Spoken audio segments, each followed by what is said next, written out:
Hi hello welcome friends. ఈ వీడియోలో వచ్చేసి మనం ఇన్కమ్ ట్యాక్స్లో పెనాల్టీ చాప్టర్కి సంబంధించిన all study material MTPs RTPs past exam questions చూస్తున్నాము. అందులో ఒక section of questions completed, now continuation to that questions. So ఇవి a search under section 132 A దాని గురించి డీల్ చేస్తుంది, సర్చ్ గురించి డీల్ చేస్తుంది. సో సర్చ్ అనేది ఇనిషియేషన్ చేసినాము ప్రెమిసెస్లో. ఎవరి ప్రెమిసెస్లో? Mister X ప్రెమిసెస్లో. ఎప్పుడు చేసినాము? 34/2021కి ప్రెమిసెస్ చేసినాము. ప్రెమిసెస్లో సర్చ్ చేసినప్పుడు ఏం దొరికిందంటే undisclosed income and undisclosed jewelry belonging to X was found in his premises. ఆ ప్రెమిసెస్లో మనీ అండ్ జ్యువెలరీ దొరికింది. Examine the penal provisions under the Income Tax Act which are attracted in this case, assuming that undisclosed assets were acquired out of his unenclosed income of previous year 21-22. assets acquired, ఈ income ఏదైతే దొరికిందో initiate అనేది మనం ఎప్పుడు initiate చేసినాము అనేది first చూసుకోవాలి. 15/12/2026 తర్వాత initiate చేసినాము. సో ఆ ఇన్కమ్ని మనం ఇప్పుడు యాడ్ చేస్తాము, దానికి ట్యాక్స్ కూడా ప్రొవైడ్ చేస్తాము.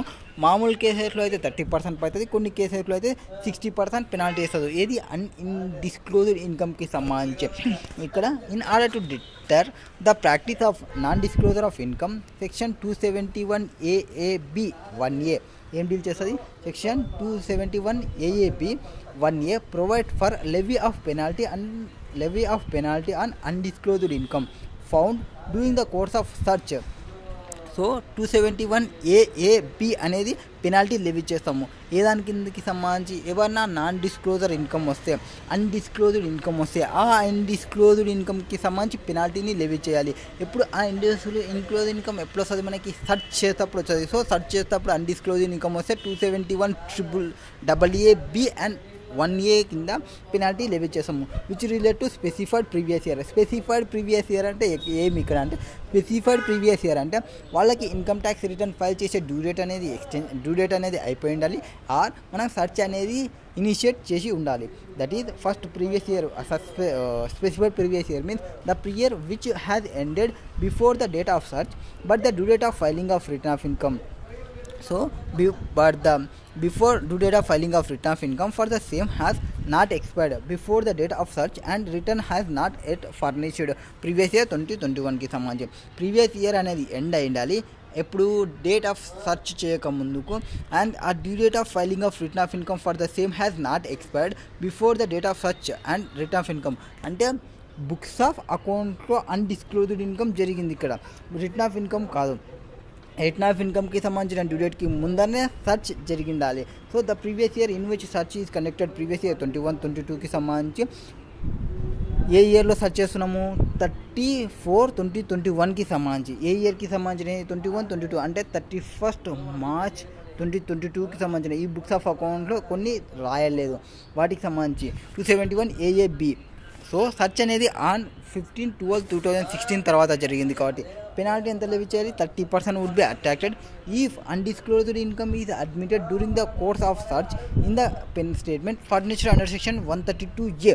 సో 132(4) ప్రకారం సర్చ్ జరిగిన దానిలో and the authority explain the manner in which such income was derived, pay the tax together with interest if any in respect of undisclosed income and furnish the return of income for the specified previous year declaring such undisclosed income on or before the specified date, that is due date of filing return of income or date on which the ప్రేట్ specified in the notice under section 143A. So అతనికి అసెస్కి ఏం చేయొచ్చు? 30% పెనాల్టీని add చేసి ఆ 30% పెనాల్టీని return of ఇన్కమ్లో చూపించి return of ఇన్కమ్లో ఫైల్ చేయమనాలి. ఆర్ డేట్ వచ్చేసి due date of return of filing కానీ, ఆర్ ఏవైతే నోటీస్లో స్పెసిఫై చేసిన డేట్ ఉందో విచ్ ఎవర్ ఈజ్ ఎర్లియర్ తీసుకోవాలి. ఇన్ ఆల్ కేసెస్లో అయితే 60% అన్డిస్క్లోజ్డ్ ఇన్కమ్కి అట్రాక్ట్ అవుతుంది పెనాల్టీ అనేది. Next, what is the quantum of penalty that would be leviable in each of the following cases? Failure to get books of accounts audited under as per required under section 44AB with the time prescribed under section act ప్రకారం provide చేసిన case. అంటే tax audit కేసుకి due date ఏమి? 31 October లోపల వాళ్ళు books of అకౌంట్ని audit చేయించుకోలేదు కాబట్టి వాళ్ళకి పెనాల్టీ ఏమొస్తుంది? 0.5% of turnover or 1,50,000 whichever is less అనేది తీసుకోవాలి యాజ్ పర్ సెక్షన్ 271B ప్రకారం. Next, failure to comply with directions issued under section 142(2A). 142(2Aలో నీకు డైరెక్షన్స్ని ప్రొవైడ్ చేస్తారు. ఆ డైరెక్షన్స్ని ప్రొవైడ్ చేసిన ప్రకారం నువ్వు ఫాలో కాకుంటే ఒక 10,000 పెనాల్టీ వేస్తారు 272A ప్రకారం. డైరెక్షన్స్ అనుకుంటే మీరు అనుకునే డైరెక్షన్ కాదు, సినిమా డైరెక్షన్ కాదు. సినిమా డైరెక్షన్లో అయినా కూడా డైరెక్టర్ ఏవైతే డైరెక్షన్ చేస్తుంటారో, ఏదైతే డైరెక్షన్ ప్రకారం చెప్తారో అట్లనే ఈ హీరో కానీ హీరోయిన్ కానీ యూజ్ పార్టిసిపేట్ చేయాలి. సేమ్ లైక్ యాజ్ మీకు ఇన్కమ్ ట్యాక్స్ వాళ్ళు ఒక డైరెక్షన్ ఇస్తే ఆ డైరెక్షన్ ప్రకారం మీరు ఫాలో కావాలి. ఒకవేళ ఫాలో కాకుంటే 10,000 పెనాల్టీ ప్రొవైడ్ చేస్తారు. Next failure to furnish report from and account has required under section 92E ప్రకారం అకౌంటెంట్ మీన్స్ చార్టర్డ్ అకౌంటెంట్ ఇన్ఫర్మేషన్ని ఫర్నిష్ చేయాల్సి ఉంటుంది. ఆ ఇన్ఫర్మేషన్ ప్రాపర్గా ఫర్నిష్ చేయకుంటే ఆ అకౌంటెంట్ పైన 1 lakh పెనాల్టీ అనేది వేస్తాము. That is first failure to get books of account audited under section 44AB of income tax act. So 44AB ప్రకారం ఆడిట్ చేయలేదు బుక్స్ ఆఫ్ అకౌంట్ని. అప్పుడు 0.5% of total sales, turnover or gross receipts as the case may be in business or gross receipts in profession in such previous year or years or sum of 1,50,000 whichever is less. 271B ప్రకారం penalty వేస్తాము. Failure to complete directions issued under section 142(2)A sum of 10,000 will be penalty will be leviable under section 272A ప్రకారం. Next 271B ప్రకారం 1,50,000 or 0.5, 272A ప్రకారం 10,000 and 271BA ప్రకారం 1 lakh will be penalty. Next question number 3. What is there in question number 3? X, an individual whose total sales in the business of food grains for the year ending 31st/3/2022 was 205 lakhs అంటే exceeding 1 crore and did not maintain books of accounts for previous year 21-22 even though its turnover was 28 lakhs. So current year దాని యొక్క turnover ఎంత 28 lakhs. Next వాళ్ళు books of అకౌంట్స్ని maintain చేయలేదు. ఏది 44A ప్రకారం books of account అనేది maintain చేయాలి. 44A ప్రకారం వాళ్ళు బుక్స్ ఆఫ్ అకౌంట్ని మెయింటైన్ చేయలేదు. The assessing officer levied penalty 25,000 under section 271A for non maintenance of books of accounts. So 271A కింద బుక్స్ ఆఫ్ అకౌంట్కి పెనాల్టీ చేసినాడు. Next penalty 1,02,500 as per section 271B or not getting books of accounts audited. Books of account audit చేయకుంటే penalty ఎంత పడుతుందని చెప్పినాము 0.5 or 1,50,000 whichever is lower అంటాము. So turnover పైన 0.5%, total sales పైన 0.5% అట్లా చేసుకుంటాము. నెక్స్ట్ రిక్వైర్డ్ బై 44AD ఈ assessing officer justified for living penalty. So ఆ పెనాల్టీ వేసిన పెనాల్టీ అనేది కరెక్టా యాజ్ పర్ సెక్షన్ 271B ప్రకారం. అంటే పెనాల్టీ 271B ప్రకారం బుక్స్ ఆఫ్ అకౌంట్స్ ఆడిట్ చేయకుంటే పడుతుంది. నెక్స్ట్ 271A అనేది అండర్ రిపోర్టింగ్ ఇన్కమ్ చేసినప్పుడు పెనాల్టీ పడుతుంది. దట్ ఈజ్ ఫస్ట్ కేసు వచ్చేసి X is required to maintain books of accounts. ఏదాని ప్రకారం సెక్షన్ 44A ప్రకారం బుక్స్ ఆఫ్ అకౌంట్స్ని మెయింటైన్ చేయాలి. ఎందుకు సిన్స్ అతని యొక్క టర్న్ ఓవర్ అనేది ఎక్సీడ్ అయింది 205 lakhs in previous year. He has also get them audited under section 44AB. 44A ప్రకారం బుక్స్ ఆఫ్ అకౌంట్ మెయింటైన్ చేయాలి. 44AB ప్రకారం ఆడిట్ చేయించుకోవాలి. ఎందుకు ఆడిట్ చేయాలి? ఎక్సీడ్ 1 crore ఎక్సీడ్ అయింది కాబట్టి. He is liable to pay penalty under section 271A is not maintaining his books of account. 271A ప్రకారం books of అకౌంట్ని మెయింటైన్ చేయలేదు కాబట్టి పెనాల్టీ పడుతుంది. ఎంత పెనాల్టీ పడుతుంది? According to assessing officer living penalty 25,000 under section 271A is correct. 271A కింద penalty వేయడం అనేది correct. However wear the books of accounts have not maintained they cannot be question of getting them audited. నీకు books of అకౌంట్సే లేకుంటే ఆ books of account audit చేయడం అనే క్వశ్చనే రాదు. So when admitted getting them audited. Audit of books of accounts purpose maintenance of books of accounts. Audit చెప్పేమని ఎందుకు చెప్తాము? Maintenance books of accounts maintain చేయడం కోసం audit of books of account అని చెప్తాము. So when admittedly X is not maintain books of accounts books he can not obviously get the audit. ఎప్పుడైతే అతను బుక్స్నే maintain చేయలేదు అతను ఆడిట్ చేపియాడు. సో ఈ కేసులో ఏం చెప్తారంటే first when a person commits an offence by not maintaining books of accounts has contempted by section 44AA. 44AA ప్రకారం నీకు offense complete అవుతుంది. And after there is no possibility of any offense contemplated by section 44AB and therefore imposition of penalty under section 271B is erroneous. So assessing officer is not justified for penalty under section 271B. So 271A ప్రకారం నువ్వు ఏవైతే books of accounts లేవని penalty వేసినామో books of accounts లేవని penalty వేయడం కరెక్టే. But books of account audit కాలేదనేది penalty వేయడం తప్పు అని చెప్తున్నారు. సో మనం బుక్స్ ఆఫ్ అకౌంట్ మెయింటైన్ చేయకుంటే మనకి పెనాల్టీ తక్కువ పడుతుంది. బుక్స్ ఆఫ్ అకౌంట్స్ మెయింటైన్ చేసి ఆడిట్ చేయకుంటే పెనాల్టీ ఎక్కువ పడుతుంది. సో దానికన్నా బుక్స్ ఆఫ్ అకౌంట్ మెయింటైన్ చేయకుండా ఉంటే మీ యొక్క అకౌంటెంట్ ఛార్జెస్ కూడా మిగిలిపోతాయి. That is the case. Next question number 4. What is the question number 4? State the conditions if any to be satisfied by the assessee in order to get relief under section 270A(3) regarding waiver of penalty. So అతనికి waiver of పెనాల్టీకి relief కావాలి అనుకుంటున్నాడు. Relief తీసుకోవచ్చా? Can the principal commissioner or commissioner refuse to grant relief? Principal commissioner కానీ or commissioner కానీ ఆ relief ఇవ్వకుండా refuse చేయొచ్చా? When the condition let down in section was complete by సెక్షన్స్లో ఏవైతే కంప్లీట్ చేయాలో అవన్నీ కంప్లీట్ చేసినాడు అసెసీ. ఆ కంప్లీట్ చేసిన తర్వాత కూడా అతనికి రిలీఫ్ని ప్రొవైడ్ చేయకుండా ఉండొచ్చా అంటే ఇన్కమ్ ట్యాక్స్ ఎవరు assessing officer right, principal commissioner or commissioner. So first of all నీకు రిలీఫ్ కావాలంటే ఒక 2 కండిషన్ని సాటిస్ఫై చేయాలి. ఆ 2 conditions to be satisfied by the assessee in order to get a relief in the form of waiver or reduction of penalty. So waiver రావాలన్నా ఆ reduction of penalty రావాలన్నా ఎవరు ప్రిన్సిపల్ కమిషనర్ కానీ ఆర్ కమిషనర్ కానీ provide చేయాలంటే 273A(4) ప్రకారం నీకు relief రావాలంటే 2 కండిషన్ని సాటిస్ఫై చేయాలి.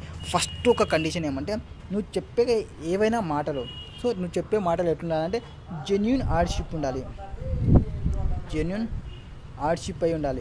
ఆర్ ఇంకొక కండిషన్ ఏమంటే నువ్వు ప్రతి ఒక్క ఎంక్వైరీకి వాళ్ళకి కోఆపరేట్ చేయాలి, కోఆపరేటెడ్. సో అప్పుడే నీకు రిలీఫ్ని ప్రొవైడ్ చేస్తారు. That is the payment of penalty would cause genuine hardship to the assessee and the commissioner he satisfied. So నువ్వు జెన్యూన్ హార్డ్షిప్లో చేస్తే అండ్ దానికి కమిషనర్ కూడా సాటిస్ఫై అయితే about the existence of genuine hardship having regard the circumstances of the case. So ఆ కేస్కి circumstances of కేస్కి నీ యొక్క జెన్యూన్ హార్డ్షిప్ అనేది ఉంటే existence of genuine hardship, the existence of genuine hardship would entitle the assessee to relief. So assessee relief తీసుకోవచ్చు అతనికి genuine hardship ఉంటే. Next the CBDT in సర్క్యులర్లో ఏం చెప్తానంటే జెన్యూన్ హార్డ్షిప్ అంటే ఏమి? Refer to the provisions of section 273A(4) should exist both at the time of the application under section 273A(4). 273A(4) నువ్వు application పెట్టేటప్పుడు నీకు జెన్యూన్ హార్డ్షిప్ ఉండాలి and is made by the assessee before the principal commissioner or commissioner or at the time of passing order under section 274A by the commissioner or commissioner. So నువ్వు throughout the order pass చేసేంత వరకు genuine hardship బాగా ఉండాలి. అంటే చాలా మంచి పిల్లోడు, ఈ పిల్లోడికి ఏం పెనాల్టీ వేయకూడదు, ఏం రిలీఫ్ని ప్రొవైడ్ చేయొచ్చు అనేది ఆగుండాలి. ఎప్పటి నుంచి నువ్వు అప్లికేషన్ పెట్టుకున్నప్పటి నుంచి నీకు ఆర్డర్ వచ్చేంత వరకు. ఆర్డర్ వచ్చిన తర్వాత నీ ఇష్టం. Next the assessee has to cooperated. ఇంకొక కండిషన్ ఏమి?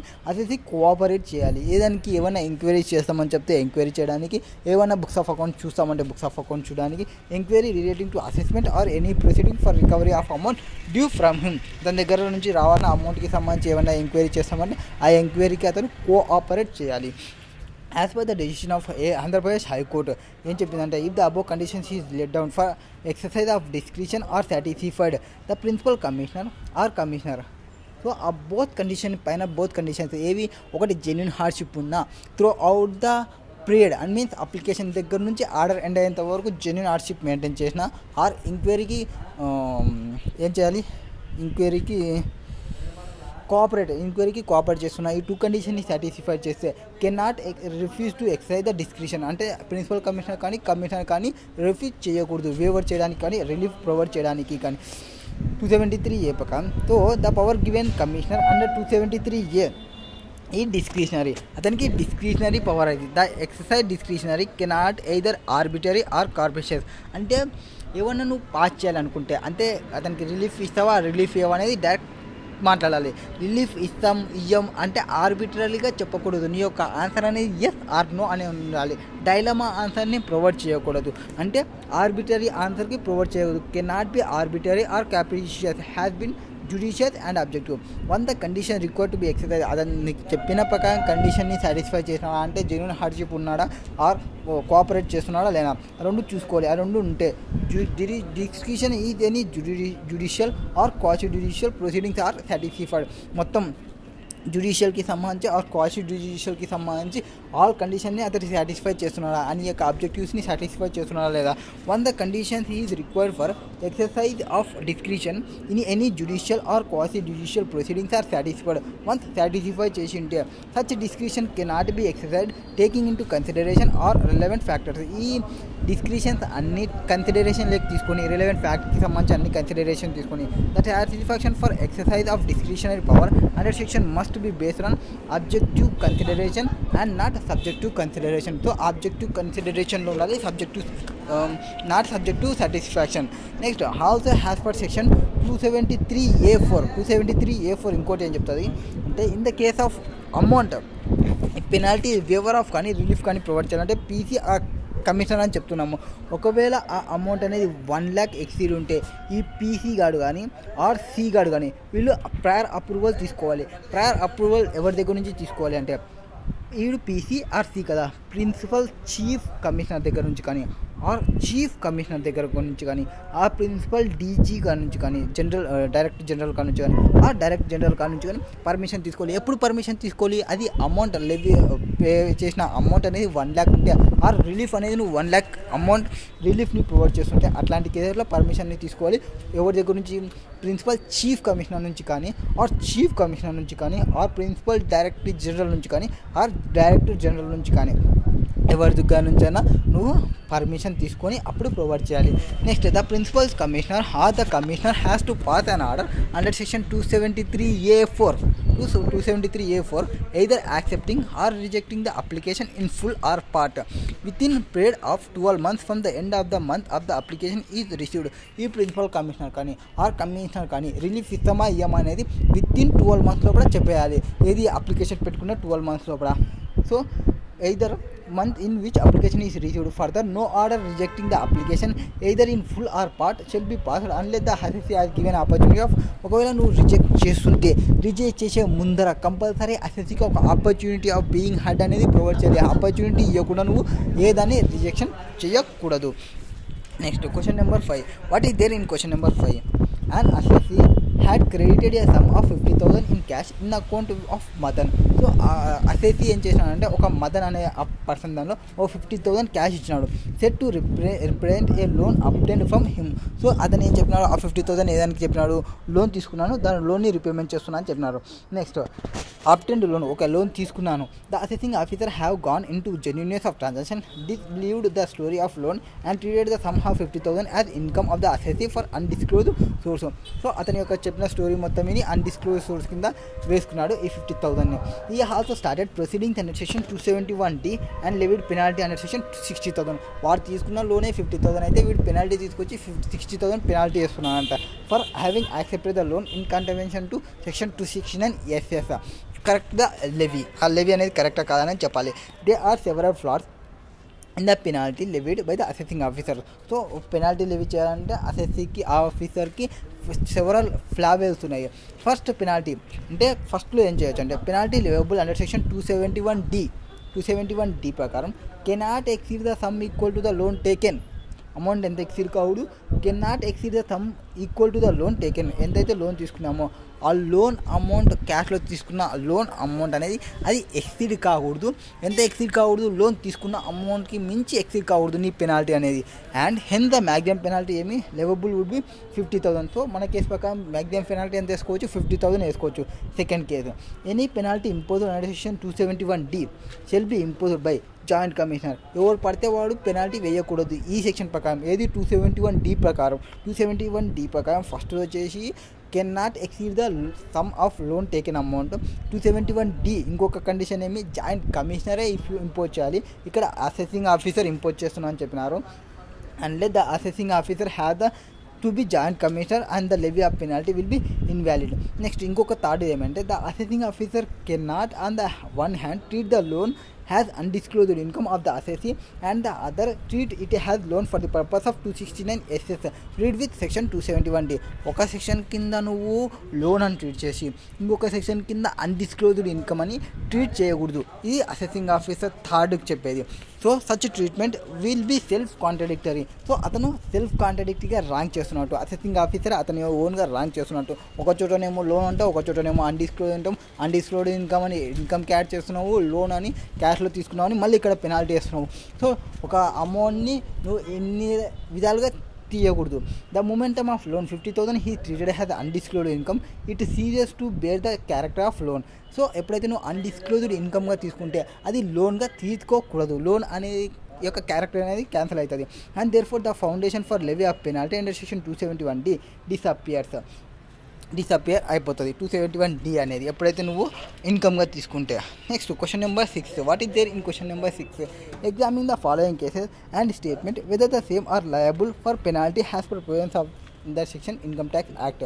సో లైబుల్ వస్తుందా పెనాల్టీ అనేది చెప్పాలి. Okay, Raman and associates had made payment in excess of limit specified in the contractor for paying labour job work at various site but TDS is not deducted. So under section 194C కింద టీడీఎస్ని deduct చేయలేదు. Penalty వస్తుందా? Penalty వస్తుంది. Next hotels and hotels for asked by income tax officer CIB to furnish the details of all such tourist who stayed in their hotel and has paid bill in excess of 60,000. So information అడిగినారు ఎవరికి? Hotel వాళ్ళకి. And they have not furnish the requisite ఇన్ఫర్మేషన్ని furnish చేయలేదు. Penalty వస్తుందా? Yes, penalty వస్తుంది. ఎవరికి ఎంత penalty వస్తుంది అంటే ఇది టీడీఎస్ అమౌంట్, ఇది రిక్వైర్డ్ ఇన్ఫర్మేషన్ని ప్రొవైడ్ చేయలేదు. సో ఫస్ట్ కేసుకి పెనాల్టీ ఎంత వస్తుంది అంటే penalty under section 271C 194C TDS కింద టీడీఎస్ డిడక్ట్ చేయకుంటే 271C కింద పెనాల్టీ వస్తుంది. 271C అనేది ఫెయిల్యూర్ టు డిడక్ట్ టీడీఎస్ని డిడక్ట్ చేయనప్పుడు the penalty would B amount equal to the amount of tax which such person has fail to deduct. ఎంతైతే అమౌంట్ని fail చేసినాడో ఎంత అయితే అమౌంట్ టీడీఎస్ని డిడక్ట్ చేయలేదు. ఫర్ ఎగ్జాంపుల్ 1 lakh ఉందనుకోండి, 1 lakh మీద 30% టీడీఎస్ డిడక్ట్ చేయాలన్నా టీడీఎస్కి 194C వచ్చేసి 1%, 2% వస్తుంది కదా. 1 lakh మీద 1% టీడీఎస్ డిడక్ట్ చేసుకోవాలి. 1% అంటే నాకు తెలిసి 1,000 వస్తుంది అనుకుంటా. 1,000 పెనాల్టీ 1,000 డిడక్ట్ చేయాలి. 1,000 డిడక్ట్ చేయలేదు అనుకోండి, 1,000 వరకు పెనాల్టీ ఇవ్వచ్చు. సో 1,000 పెనాల్టీ ఇవ్వచ్చు ఏ సెక్షన్లో? 271C ప్రకారం. Next such penalty can be imposed only by the joint commissioner. ఈ పెనాల్టీ కూడా ఎవరు వేయాలి? ఓన్లీ జాయింట్ కమిషనర్ వేయాలి. టీడీఎస్కి సంబంధించి పెనాల్టీ వేయాలంటే జాయింట్ కమిషనర్ వేయాలి. అండ్ దానికి ముందర ఏది అన్డిస్క్లోజ్డ్ ఇన్కమ్కి సంబంధించి పెనాల్టీ వేయాలి అంటే జాయింట్ కమిషనరే ఉండాలి. Next therefore Raman and association shall be liable for penalty under section 271C equal to the amount of tax which have they have failed to deduct under section 194C for payment made contractor. And ఈ penalty అనేది 271C penalty అనేది in addition to the disallowance of 30% expenditure or payment under section 40AIA. 40AIAలో ఏం చెప్తారు? ఎప్పుడైతే నువ్వు టీడీఎస్ని deduct చేయలేదో to the extent of 30% amount అనేది డిజాల్వెన్స్ చేస్తాము. ఫర్ ఎగ్జాంపుల్ ఆ 1 lakhలో 1 lakh ఇంటూ 30% 30,000ని డిజాల్వ్ చేస్తారు టీడీఎస్ డిడక్ట్ చేయనందుకు. నెక్స్ట్ ఇంకొక క్వశ్చన్ ఏది? ఇన్ఫర్మేషన్ని ఫర్నిష్ చేయకుంటే యాజ్ పర్ సెక్షన్ 133(6) ప్రకారం empower the income tax authority to require any person to furnish information in relation to such points or matters which will be useful for or relevant to any inquiry or proceedings under the act. So income tax authority వాళ్ళు ఏదైనా ఇన్ఫర్మేషన్ని furnish చేయమని అడిగే power ఉంది. ఏదైనా పాయింట్కి సంబంధించి are ఏదైనా మ్యాటర్కి సంబంధించి ఆర్ ఏదైనా యూజ్ఫుల్ మ్యాటర్ ఎంక్వైరీకి సంబంధించి ఆర్ ఏమైనా ప్రొసీడింగ్కి సంబంధించి ఏవైనా ఇన్ఫర్మేషన్ని అడిగే పవర్స్ 133(6) ప్రకారం వాళ్ళకు ఉంది. నెక్స్ట్ 136 ప్రకారం ఈ ఇన్ఫర్మేషన్ అడిగితే వాళ్ళకున్న పవర్ ప్రకారం ఇన్ఫర్మేషన్ అడిగితే failure to part of assessee to furnish the information in relation to such point or matters has required to make him liability under section 272A2. So 272A ప్రకారం అతనికి penalty చేస్తాము. ఎంత penalty చేస్తామంటే 100 rupees every day doing which such failure continuous. So ఎన్ని రోజులైతే తను ఇన్ఫర్మేషన్ని provide చేయడో అన్ని రోజులకి డేకి 100 rupees వేసుకుంటా పోతాము. అండ్ ఇక్కడ if in case where no proceedings is pending the income tax authority can exercise this power only after obtaining approval of principal director or chief director or principal. So ఇక్కడ income tax authority వాళ్ళకి ఎప్పుడు power వస్తుందంటే ఈ case అనేది ఏమైనా ప్రొసీడింగ్స్లో pending ఉన్నప్పుడు direct అడగవచ్చు. ఏ cases ఎక్కడ పెండింగ్ లేకుంటే కంపల్సరీ అతను పర్మిషన్ తీసుకోవాలి. ఎవరి దగ్గర నుంచి పర్మిషన్ తీసుకోవాలి?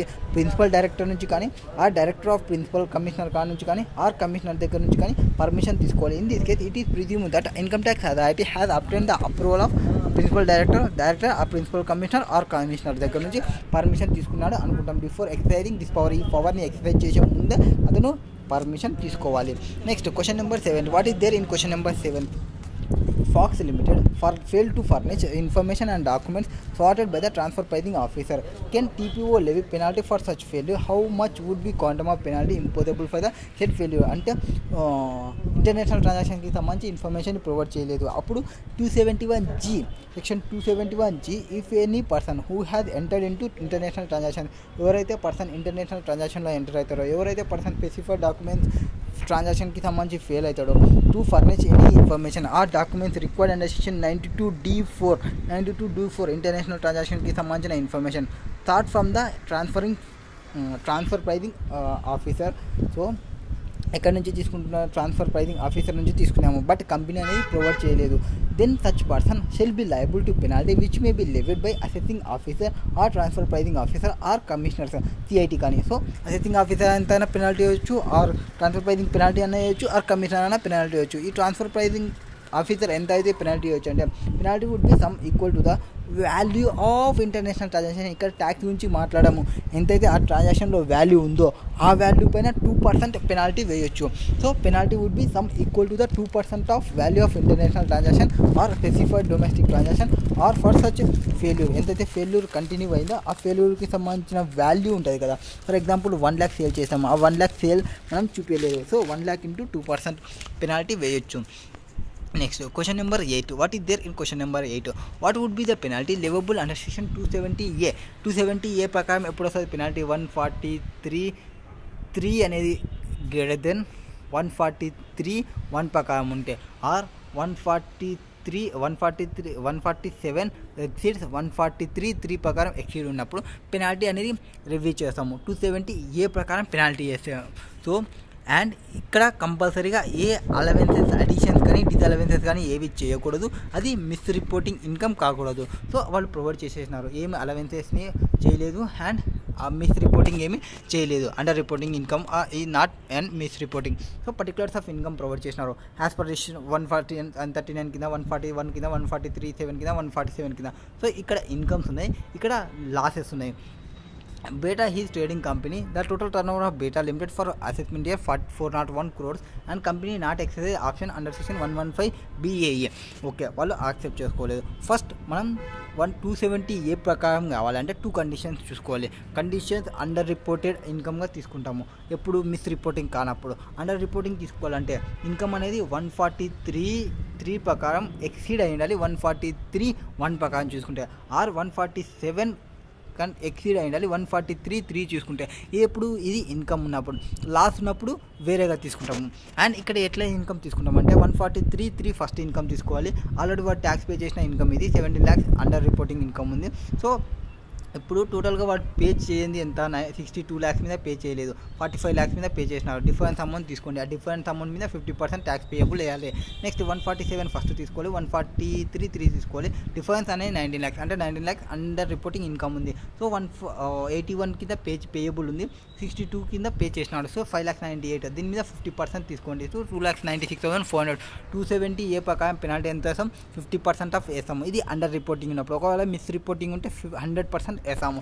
నెక్స్ట్ 270A ప్రకారం Indian company, beta Indian company ఎంత పెనాల్టీ ఇవ్వాలంటే, ఇక్కడ లాస్ ఉన్నప్పుడు రెడ్యూస్ అయితే, ఇంతకుముందు ఎక్సీడింగ్ చూసుకుంటాం ఇన్కమ్ ఉన్నప్పుడు, లాస్ అనేది రెడ్యూసింగ్ అయితే రిటర్న్స్ ప్రకారం, or converting loss into income ఉన్నప్పుడు 270A ఇన్కమ్ వేస్తాము. ఇక్కడ డైరెక్ట్ డిఫరెన్స్ అమౌంట్ ఎంత పే ఇక్కడ ఏం ట్యాక్స్ ఏం పే చేయలేదు కాబట్టి డైరెక్ట్ 4 lakhs ఉంది. సో 4 lakhs మీద ట్యాక్స్ పే చేసాము.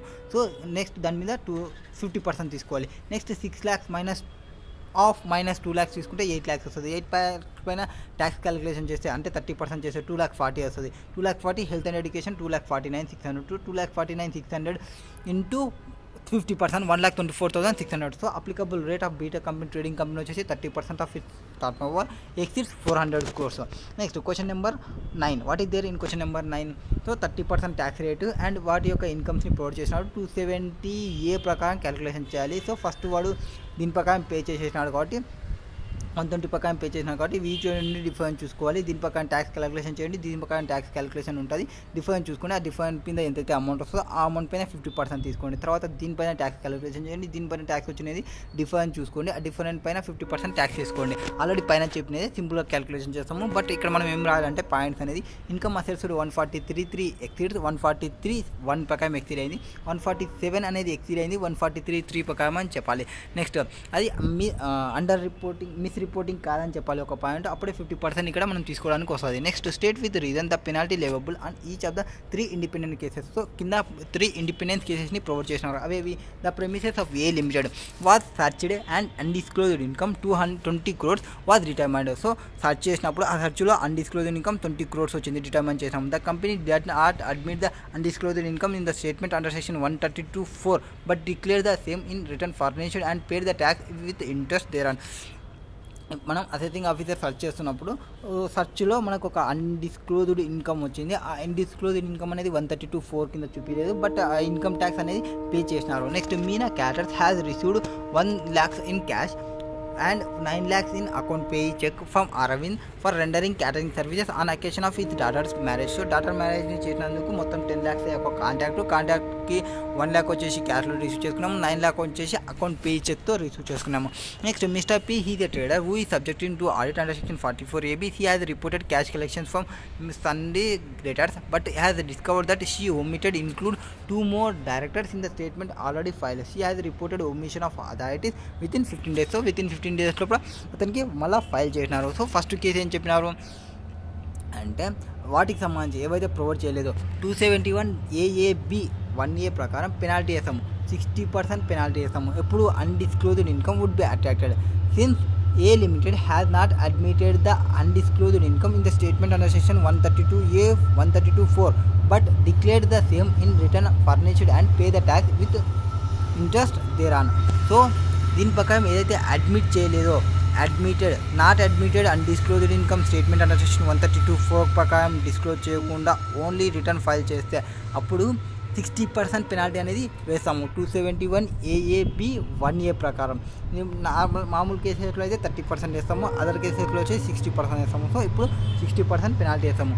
సెకండ్ కేసు ఏమి క్యాటరింగ్కి సంబంధించి ఎప్పుడైతే క్యాటరింగ్ ఉందో no penalty would be leviable on Meena caterers under section 271DA కింద ఏం పెనాల్టీ చేయము సిన్స్ ఇట్ ఈ received only 1 lakh in cash. ఎంత రిసీవ్ చేసుకుంది 1 lakh ఓన్లీ క్యాష్లో రిసీవ్ చేసుకుంది which is less than permissible threshold limit 2 lakhs. So recipient person ఎవరైతే ఉంటాడో 2 lakhs ఎక్సీడ్ అయినప్పుడు రిసీవింగ్ క్యాష్లో రిసీవ్ చేసుకుంటే పెనాల్టీ వస్తుంది 271DAలో. In respect of transactions relating to rendering of services on the occasion of Mr. Aravind daughter's marriage for Mr. Aravind the balance of 9 lakhs was received by an account pay check which is permissible mode of payment. So 271DA కింద penalty ఏమీ రాదు. పై కేసులో వచ్చేసి 60% వస్తుంది undisclosed income మీద attract అయినప్పుడు.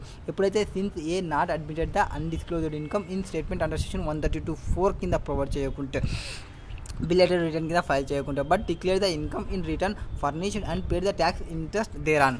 Next in this case third కేసులో వచ్చేసి ఎవరైతే రిటర్న్ ఫైల్ చేయలేదో దానికి సంబంధించి trader subject to audit under section 44AB has omitted include 2 debtors. So 2 debtorsకి సంబంధించిన అంటే ఇన్ఫర్మేషన్ని మిస్ చేసి ఉంటే statement of financial transaction filed by her since she has failed to inform and furnish the report information within 30 days.